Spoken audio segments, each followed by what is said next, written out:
What's up everyone, Profil here. Welcome back to another episode of the 915 Daily. Today is Sunday, 17th of May, and the last trading session that we had was on Friday.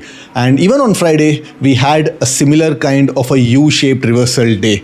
So this has become a pattern now. Over the last 13 to 14 trading sessions, almost 90% of the sessions had a U-shaped reversals. So either the market tanks in the first half and then recovers in the second half, or the market first rallies in the first half and then gets sold into the second half.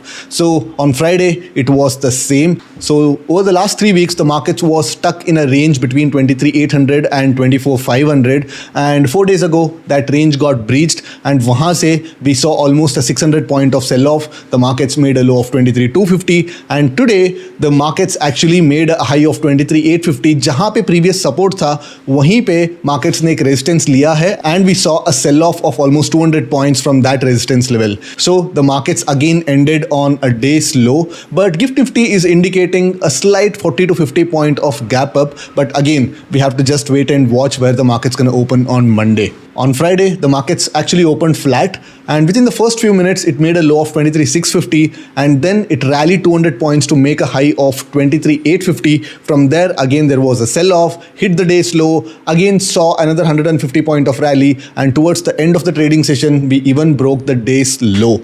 So, markets कहीं ना कहीं 23,600 के आसपास close हुआ है, and in spite of all this chaos, the straddle is in an ever declining mode. 350 पे straddle open हुआ था, 310 के आसपास क्लोज हो रहा है, and most probably 250 या 240 के नीचे खुलने वाला है on Monday. And Tuesday we have Nifty's weekly expiry, and we are seeing again huge fluctuations in gold, silver and crude oil.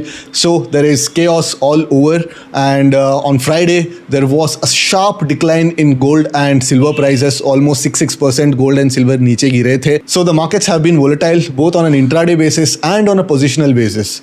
In just 1 week, the markets fell from 24,000 to 23,250 and then shot back up to 23,850. So 1,000 point of a fall and then 700, 600 points of recovery, while the weekly straddle was just pricing in somewhere around 450 points of movement. So it's not an easy outing for short wall traders or the option writers, because जितना premiums price in कर रहा है उससे कई ज़्यादा गुना markets move कर रहा है, and in spite of that there hasn't been a significant repricing of premiums. So whether this is the regime or this is the norm going forward, time has to tell. So Monday के लिए क्या trade plans करना है? Let's get to the terminal and let's plan. So daily chart पे markets ने ये जो range shift किया था last week, तो जहाँ पे रेंज शिफ्ट किया था 23,800 लेवल्स के आसपास, वहीं से मार्केट्स ने फिर से एक बार रेजिस्टेंस ले लिया है. So whatever this bounce was at this point, it looks like a pull back. And इसलिए मैंने कह रहा था कि लाइक अगर हमको वापस न्यूट्रल पे हमारा बायस को चेंज करना है तो we need a daily close about 23,900 levels. इस लेवल पे आप देख सकते हैं कि कितना ज़्यादा यहाँ पे बायर्स एंड सेलर्स का हैंड्स एक्सचेंज हुआ. You can notice like how many wicks are present here, like 1 2 3 4 5, कहीं ना कहीं 5-6 विक्स इस एरिया में है 23,800 से लेके 23,900 के बीच. So this area continues to hold a lot of importance, and अगर मार्केट इसके ऊपर एक डेली क्लोज दे देता है तो then we can again shift our bias back to like neutral to bullish. So as of now, the markets are again, seeing a sell-off towards the end of the day, and Gift Nifty कहीं ना कहीं 50 to 60 points एक higher दिखा रहा है, but again that 50-60 point might vanish in an instant when the markets open on Monday morning. So lower time frame पे जाके बात करेंगे तो again we are seeing a proper reversal kind of a day. Generally reversals, volatile reversal days होते थे पहले भी, but इतने ज़्यादा back to back reversal days मैंने कभी देखा नहीं है. Apart from this trending day, pure trending day on Nifty's weekly expiry last week, most of the days are proper U-shaped reversals. यहाँ पे भी आप देख सकते हैं कि 23,650 का लो मारा and it almost rallied 200 points, and उसके बाद 150 point का down move, another 150 point का up move, and then another 200 point का down move. So proper M pattern and V pattern and N patterns market ने प्रिंट कर रहा है, which is not at all easy for the traders. And also एक चीज़ आप notice कर रहे होंगे कि like over the last couple of weeks जो इंपॉर्टेंट प्राइस एक्शन पॉइंट्स है वहाँ पे मार्केट्स बहुत ज़्यादा ब्रेकआउट्स को फेल कर रहा है. यहाँ पे भी आप देख सकते हैं कि लाइक यूजुअली स्पीकिंग लाइक जब मार्केट्स ऐसे फ्लैट ओपन करके ऐसे भागता है तो then it use to sustain. But यहाँ पे क्या हो रहा है, not only like it is not giving a reversal at this point, but actually यहाँ पे ब्रेकआउट जैसे कन्विक्शन दे रहा है. ऑलमोस्ट ब्रेकआउट रीजन से ऑलमोस्ट 50-60 पॉइंट ऊपर जा रहा है, एंड वहां से मार्केट्स बहुत तेजी से रिवर्सल आ रहा है just to trap the pattern traders.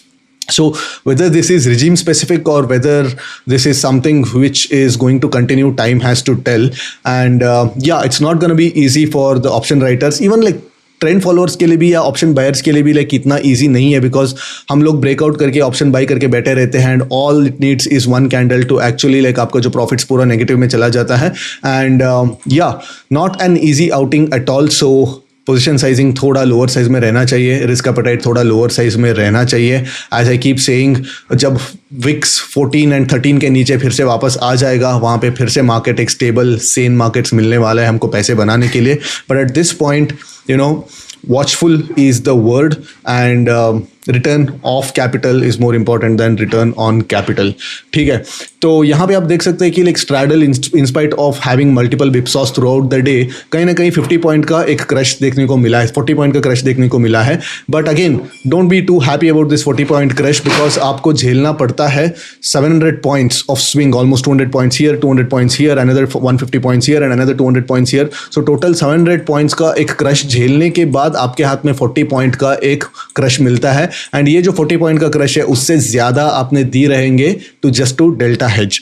Just a couple of days back, I posted something on Twitter asking if proper delta hedging or like delta neutral trading is a negative expectancy model, and somebody came with a lot of backtests and a lot of data, and it was convincing that अभी फिलहाल आप purely delta neutral systematic way में trade करोगे तो you'd actually lose money. Forget about not making money or like making money with a lot of drawdowns. In fact, it is a negative expectancy model at this point. So that's why like I keep telling you guys कि like delta neutral trading मत करो, because every trade, every kind of trading has its ups and downs, and every trading has its peak regimes.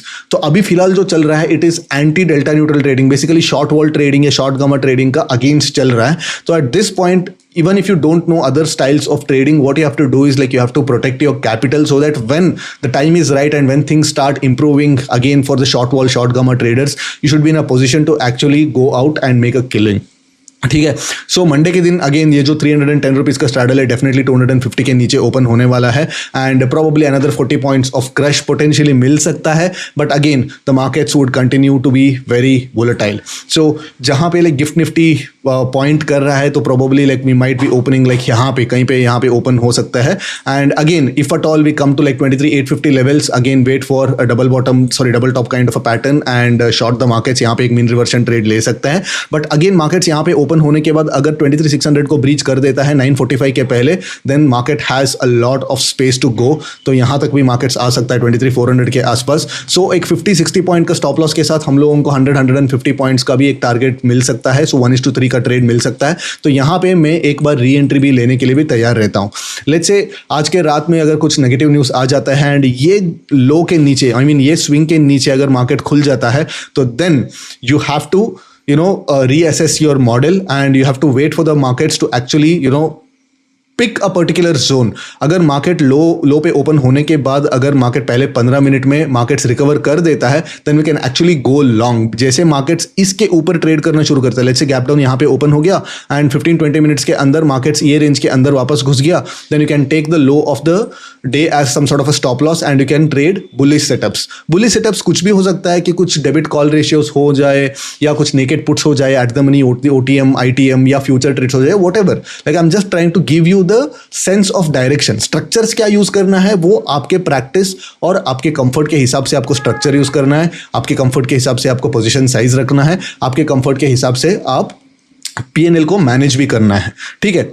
But at any cost if market comes to this level 23,350 के आसपास अगर आता है, और even 23,400 for that matter, because यहाँ पे आप देख सकते हैं कि multiple times you have like multiple supports and कहीं ना कहीं कंटिन्यूसली ये जो प्रीवियस लो है वो ब्रीच नहीं हुआ. You can notice that there is higher low kind of pattern. So 23,400 के आसपास जब मार्केट आता है तो यहाँ पे अगर एक double bottom kind of a pattern बन जाता है तो यहाँ पे आई would not mind going long with around 100 points of stop loss. तो यहाँ पे मैं क्या कर सकता हूँ, अगर 100 पॉइंट ऑफ स्टॉप लॉस आपको ज्यादा लगता है तो then we can short short OTMs, basically 23,300 and उसके नीचे वाला पुट्स को हम लोग शॉर्ट कर सकते हैं. एंड अगर यहाँ पे मार्केट्स थोड़ा हॉल्ट भी करेगा तो time decay will actually help you because it is 1DT and you are actually shorting the puts almost at the spike.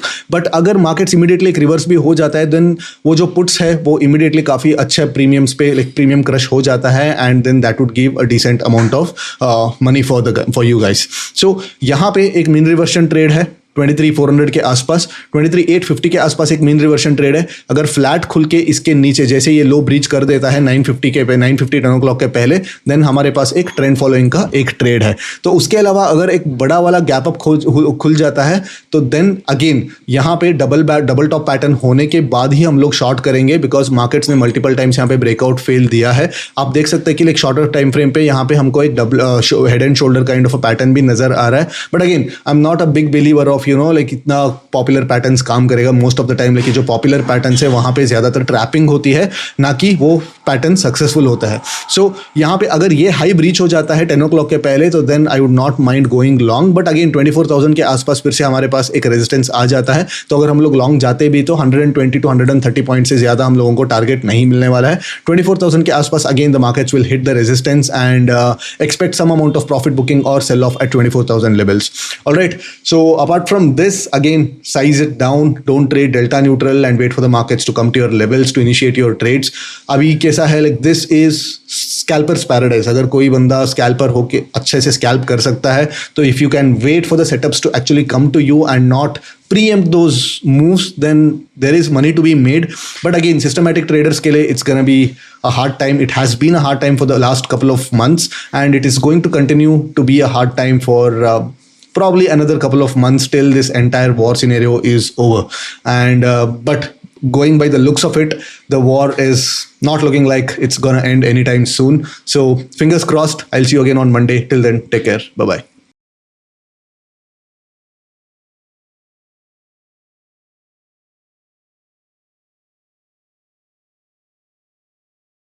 Investment in securities market are subject to market risks. Read all the related documents carefully before investing. Please read the risk disclosure documents carefully before investing in equity shares, derivatives, mutual fund, and or other instruments traded on the stock exchanges.